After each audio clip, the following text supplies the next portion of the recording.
Purtroppo un incidente che colpisce la nostra città in modo abbastanza brutale e dispiace ovviamente tantissimo. Adesso cercheremo come gli uffici dei servizi sociali di avere notizie e di contattare se possibile il figlio per cercare di vedere se possiamo aiutarlo, assisterlo, eccetera, eccetera, perché giustamente se è rimasto da solo sto ragazzo va aiutato assolutamente.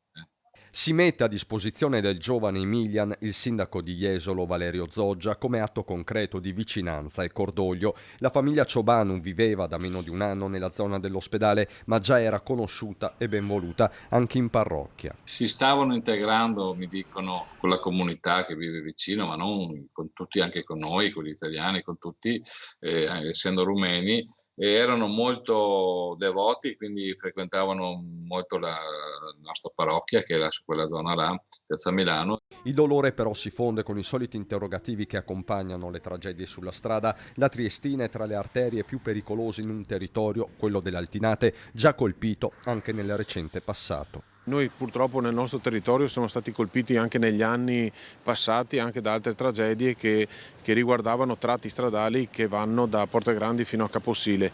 Qualcosa è stato fatto, sicuramente ve lo posso dire a memoria che gli incidenti si sono ridotti, mi auguro che si possa fare anche qualcosa per questo tratto stradale, insomma, per cercare di migliorare la situazione ed evitare tragedie di questo tipo.